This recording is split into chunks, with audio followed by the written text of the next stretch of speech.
Сайн байцгаана уу хүн үзэгчтэй.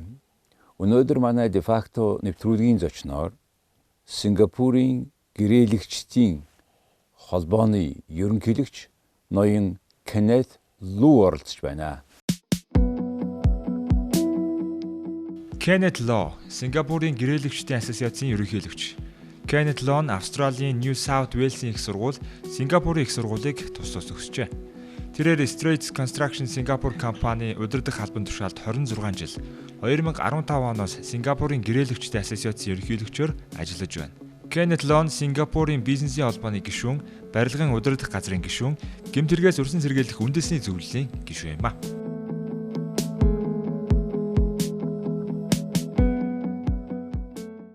Good evening, sir. Evening. Tell us about your visit. I was invited by the Mongolian National Contractors Association for their 10th anniversary, and that's why I'm here. Mm-hmm. And how do you find so far that association, Mongolian? How long do you know them? Well, in fact, my first dealing with them was just the last IFOCA convention. I think they are, and this is my first time to Ulaanbaatar. I'm quite impressed with the infrastructure you have in place, and it's not really a nice place. Well, compared with your infrastructure, we still want to have much better, and particularly this Ulaanbaatar city traffic. Oh my goodness. Well, I think this is something that perhaps you need time to improve as well. I mean, for Singapore as well, it's not something that happened overnight. We built the nation over the last 50 years.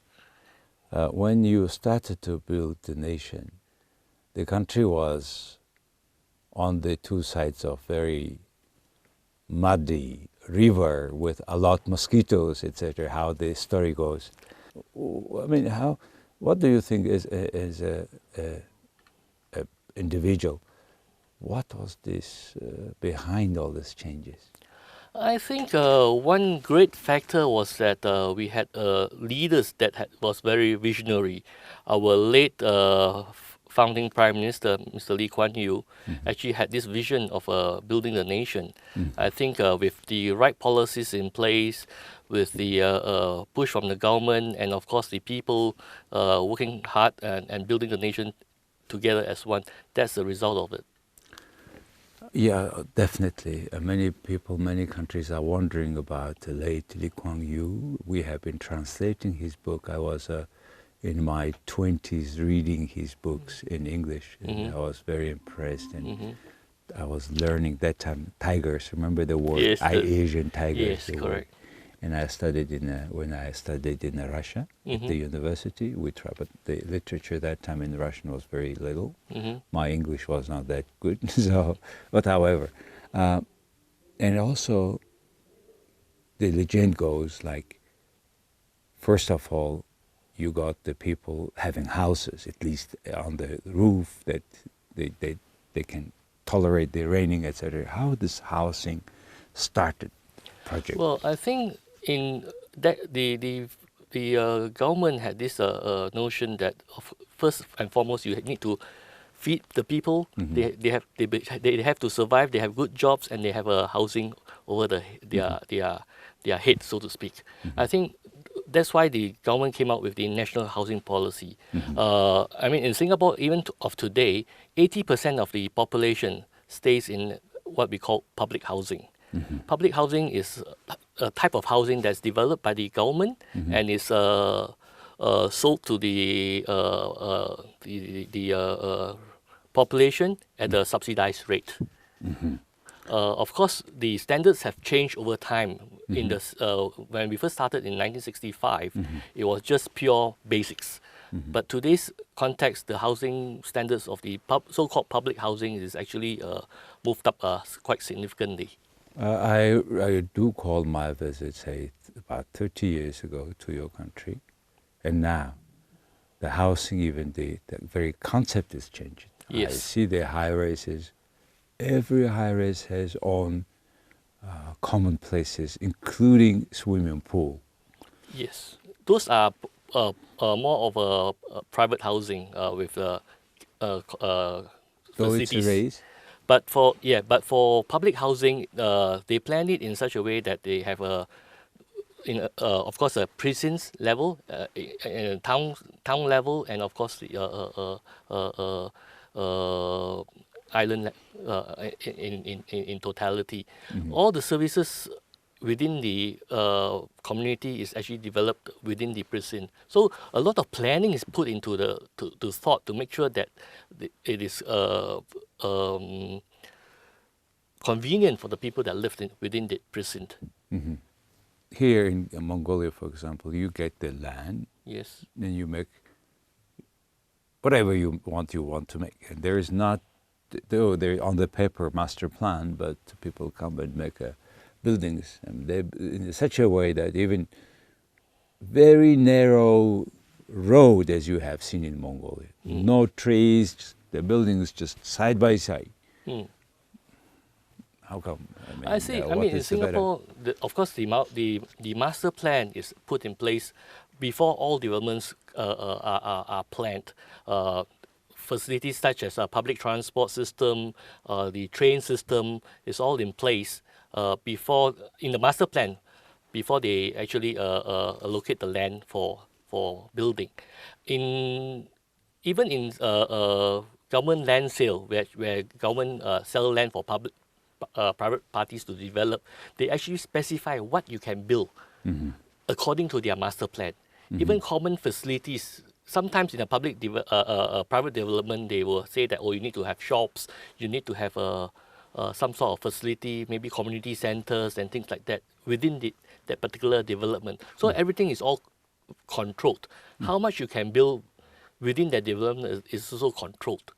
So there are controls put in place to make sure that people follow the master plan that was planned for before they can do anything. How about the garage for car? Do you have separate? Because it's warm country, you don't need with a roof garage. There are standards in place. We have this government agency called Urban Redevelopment Authority (URA) that controls how much you can put in every development. So, for example, when you mention car park, there are ratios. If, say, for example, the public there's no train station near that particular development, the ratio is that you have to have one car park for every unit that you actually build. So they have this sort of ratios, but of course there's a discount factor when it's near a train station. So they bring down the ratio.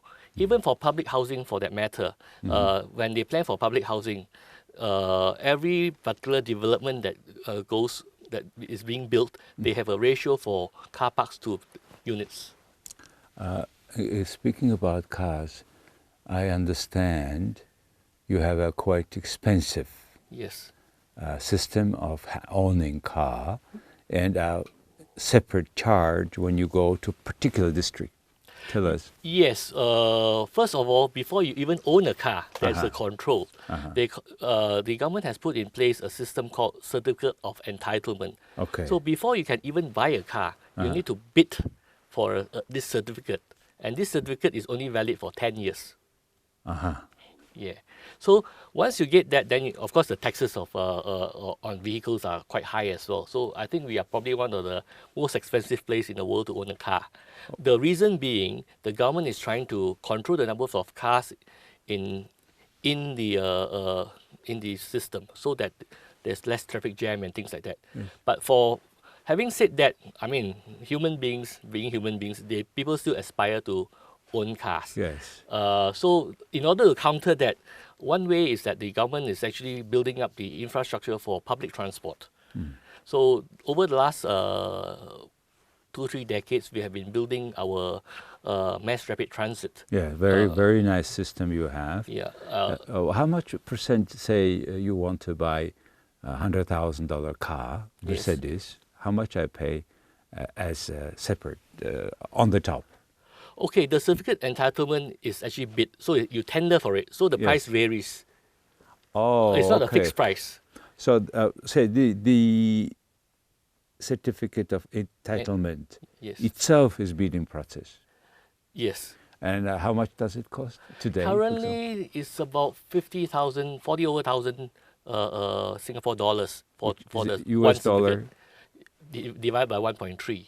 Okay, so this is around 30 Yeah. 30,000 US dollar just for the right to own the car. Yes. Then you buy the car. Then you buy the car. Whatever you want.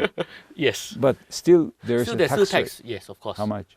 I don't know the exact percentage, but just for example, if a Mercedes E-Class in Singapore with this entitlement will cost you probably about 270,000 Singapore dollars. 70,000. 270,000 Okay. Singapore dollars. Singapore dollars. So it's very expensive. It's a luxury kind of car.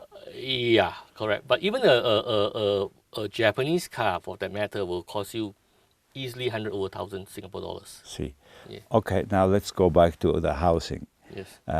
Now, just let's talk about the maintenance of the housing. Once you are there inside, what kind of entitlement you have? Okay. For the government public housing, the maintenance is taken care by the town councils. The government has set up town councils in every district. So the town councils will take care of the maintenance. For example, the cleaning, the painting, repainting of the external area, that sort of thing. Of course, it doesn't come free. The residents will have to pay a monthly charge for that. Is it average sum you can tell us approximate how much residents pay? $50 to $100, that sort of thing, depends on the size. $50 to $100 a month. Yes. For having in order your surroundings. Yes, correct. You said about this town councils. Yes. This town council is for particular district or Yes. particular they say there is a garden, how you call it, this unit of buildings, or it is whole town with It's many? the whole town. Actually, it's all linked with the constituency. I mean, we are a democratic country. Of course, we vote people in as member of parliament. Each member of parliament will have their own area. Constituency. So the town councils is actually linked to the constituency. So it's all the public area within that constituency that they manage. Do you have mayor in Singapore? Yes, we have mayors. But it's one city, one city country. One city country. So our mayors will take care of a few districts, a few constituencies. So we only have, I think, 4 or 5 mayors, not that many. 4 for mayors, okay. Well, for one city, it's okay. Yeah, it's not that many. Let's a bit talk about the construction quality. Yes. How you make sure that every Singaporean has not only a house, but there's such a house that is a real estate where the value goes with time. Will go up. How you make sure that? I think, of course, we are formerly a British colony. We inherited a lot of the British systems. So for that matter, in terms of building codes and design, nowadays we have our own Singapore standards, but it evolved from the British standards. So for design, before a building is being built, the design part is actually done by consultants, which will have to do the design and do submission to the authorities. In Singapore, the control of building plans comes under the Building Construction Authority. Where Building Construction Authority, you are on the board. On the board. Yes. What do you do as an authority? Well, there are 2 functions within the BCA. I call it the Building Construction Authority. One function is industry development. Industry development means that they will try to promote and build up the construction industry. The other role they play is as a regulatory body. So they regulate the building industry to make sure that there's compliance to standards that are already in place. Here, it is kind of a ministry in our system, right? Yes. The highest authority Yes. dealing with construction. Correct. Okay, ministry. Okay. This ministry has a board, Yes. and that board, you are a private company. You have your own company, but Yes. still you're on the board. Who are the head of the authority, and what are the members? What distribution Okay. of labor? This Building Construction Authority actually comes under the Ministry of National Development, which is the ministry that you are referring to. On the board of BCA, of course, you have the chairman, the CEO, which are all government servants. On the board, there are two. They make it mandatory that there are two members of the board that are from the industry, so that we give our views on the industry. And of course, you have people like the accountants, the lawyers, and government servants on the board as well. So what we do is that we set directions for the authority to move. So who is above? The authority or Ministry of National Development? Who is the high authority? The ministry appoints the board. Two members, you said, on the board. Yeah, correct. The minister actually appoints the members of the boards. Okay. So, and then, of course, the board will actually give direction, set goals for the authority to hit. You mean which board? The board of the Building Construction Authority actually gives direction to the staff of the Building Construction Authority. What they should focus, what are they doing, comments on what they are doing, whether it's right or wrong, that sort of thing. So Building Construction Authority has on board. Yes. That board is consisting of two members of the industry. Yes. And only two members. Only two members of industry, but the rest of the members some are lawyers. How many? I see. Board members. There are 9 board members altogether. Oh, okay. You are one of them. Yes. You are representing businesses. Yes. And you said two of businesses, the others are professionals. Some professionals, some civil servants. But also the Ministry of National Development. This ministry is nominating the board of Yes, UOBC. correct. Oh, I see. So Correct. the ministry is above, the Yes. board is consisting of. Yes. Today, this Mongolian National Construction Associations Yes. playing kind of this role Mm. today, partially. Partially. But not very much shaped up. Just for last 2 years or so, they are giving even permission, the license to build material, to build buildings. Mm. And who does in your country give that license to make construction? The Building Construction Authority. Yes. We have of course, before you even have a project, for a company to be able to do work in Singapore, you need to be registered as a licensed builder. Mm-hmm.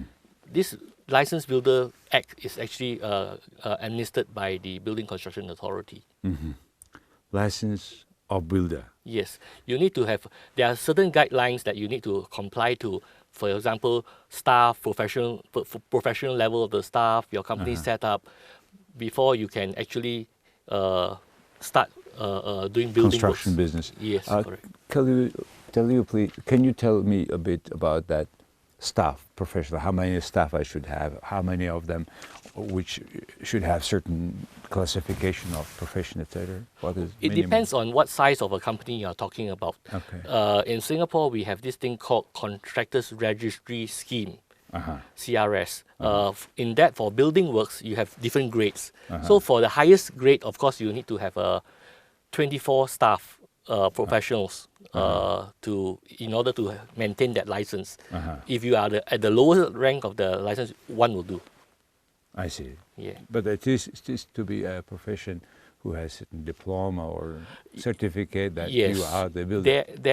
You need 24 engineers or architects to be registered with the company. So these people must be a degree holder from the list of recognized universities that the Singapore government recognizes. And I understand you own a company that have 300 professionals. Yes. And some thousands of subcontractors, Yes. workers. And what is it regarded a large company or Yes. medium company? We are the at the highest grade. And you are the largest construction company? We are not the largest. We are probably one of the top 10 in Singapore. Large 10 company. Yeah. And what kind of construction you do, your buildings you make? We do mainly buildings, residential buildings, factories, hotels. Yeah, so mainly in the building environment. Looking at your country, small, Yes. by our size, very small. And Yes. how many? Only 40 kilometers? Yes, correct. The tallest you Correct. drive One within- end to the other. Yeah. We are actually growing because Okay. we are reclaiming land. Oh, I see. Yeah. So with this reclaiming land, you need more and more construction Yes. in a renovation of old buildings, right? Of course. I mean, we cannot continue building. Of course, after a certain period of time, you still need to maintain the old buildings as well. So currently, we are in that phase. The construction volume in Singapore over the last decade has actually been quite stable. Generally, it's about 24 to 30 billion a year, Singapore dollars. That's the size of the industry. 30 billion. Yes, Singapore dollars. Singapore dollar size, the volume of industry, right? Yes, correct. Okay. Then you are replacing, when you are developing, do you have, free, more or less, land that you need to develop? Okay. Or it's finished?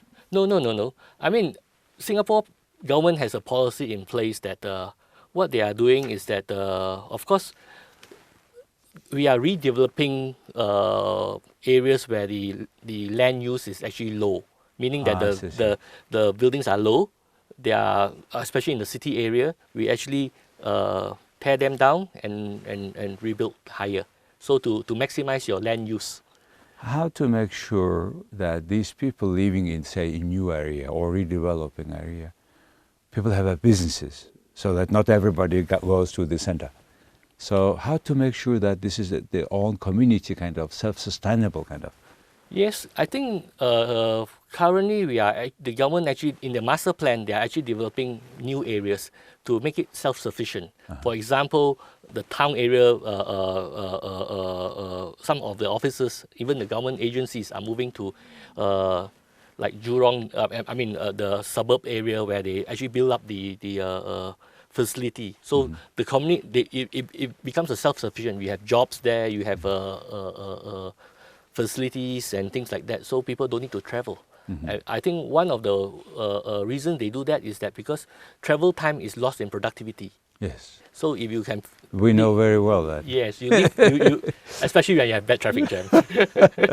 It's a really complete loss in economy. Yes, not only losing time, also burning food, which we import. Correct. Very, very unreasonable thing. Yes, correct. I mean, the other thing also, the other policy they have is that the Singapore government sell land to private developers 99 years. They don't sell it forever. Oh, okay. Yeah. So it's a leasehold. So the thinking behind this is that after 99 years, the state takes back the land, and then the next generation will have land. If everybody sells land in freehold forever, then future generation won't have. Yes. The government will not have land in future to redevelop. You are not only one country where living standard is so high and everybody has by the world above middle level condition of housing, etc. Very wealthy country, and you are also only country who has Future Economy Council, and you are board of 20 of them. Yes. So what do you do? Okay, the purpose of this council, which is actually chaired by our the future deputy prime minister, is to actually look at the economy and how to develop it. What we do is that there are actually 23 sectors of different sectors within our economy, and we cluster them into 6 clusters. 20 different economy. 23 sectors. 23. Okay. Clustered into 6 clusters. So for construction, it's clustered into the built environment cluster. Built environment cluster includes developers, contractors, facility managers, cleaning, security. So everybody that has something to do with each other, we link them together. What we are trying to do is that we are looking at how to create jobs for the future. 17 clusters. 6 clusters. 6 clusters. 23 sectors. 23 sectors and clusters. Yes. So these clusters combining, I mean, the sectors are so much interconnected. Yes, correct. In today's context, we cannot work in silos. Yes. We have to work together. Connected. Yes, connected, especially with the internet and things like that. So the whole idea is that we look at all the clusters. In fact, we can learn from each other. Some clusters will have some advantage of what they do, and they've gone through a learning curve of whatever they've done. So in this particular council, we are looking at it in totality, how to build the economy of the future. And how do you see the future 10 years from now or 20 years from now? Do you sign outlook, or how does it work? I think at the end of the day, I mean, in today's context, there's so much disruption in this world. You can see economy being disrupted by technology, by just like, for example, everybody talks about Uber. Uber doesn't own a vehicle, but today they are largest taxi company in the world, right? By the way, you have Uber, right?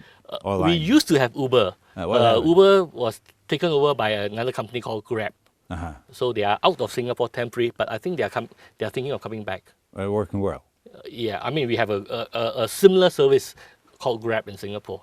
Yeah. Okay. Yeah. So I mean, that's how things. We need to learn from each other to create jobs, because in today's context, the jobs are so very different. I mean, I shared with you yesterday that the construction sector, we can't get workers at all in Singapore. We import. There are about 300,000 foreign workers in Singapore, only in the construction sector. Okay. So yeah. So we need to create jobs to make sure that the future. You have on 5 million now? 3.5? Yes, about 5 million 5 people. million people. How many of them are foreigners? About 1 million transient people. Yes. Foreigners. Foreigners. Which has not 1 over million. permanent residence. Yes, permanent residents and dependence pass and things like that. Yeah, 1 over million. Quite big new integration comes in your country. We were talking about R&D yesterday at the forum, etc. And there is idea of having Mongolia being kind of hub. Even so, it sounds very high, but a hub. Why not? Why not? What do you think about that? I think in today's context, I mean, I was sharing yesterday as well. I was quite surprised that we are looking at technology, digital technology. There was one presentation towards the end talking about the 3D, 4D, 5D, 6D, even 7D that is Mongolia is pushing towards. I think in today's context, there are a lot of developments going on around the world in terms of technology. I think there is a lot of opportunity for people to share, especially with connectivity today. That's where I think if Mongolia can play a part in it, in the work, especially in the our region, that we can work together and bring technology to a next level. So, as Asia Pacific, that contractors associations, yes, will you discuss this kind of issues of R&D in the construction business? Definitely. Will you have particular sessions or some? Well, I think, I mean, we share, for example, the last round before we had a meeting in Kuala Lumpur, end of last year in November, the Mongolian delegation actually went to Singapore to look at prefabrication factory. I think this is where different associations can come together to share what different countries are doing in terms of technology, in terms of drive towards productivity, and improve the industry. Because all of us are at different levels, but at the end of the day, I think we will have to pass through the same path. So why reinvent the wheel when you don't have to? Exactly, in particular at this time of where you can change information Precisely. so fast. Yes. Well, Mr. Loo, it was a great pleasure talking to you, and your comments will be valuable, I think, by our industry people. And there are a lot of things really, as you said, to share, to learn from you. So good luck to your cooperation with Mongolian two associations, in particular under this international umbrella. Thank you so much. Thank you. Nice talking to you. За хүндэтгэгчтэй өнөөдөр манай de facto нэвтрүүлгийн зочноор энэ Аз номхон далайн ийм энэ барилгын байгаамаа гэрээлэгчдийн ассоциац Contractors Association гэдэг. Эний Сингапурын ерөнхийлөгч ноён Кеннет Лу гэж хүн оролцлоо. Баярлалаа.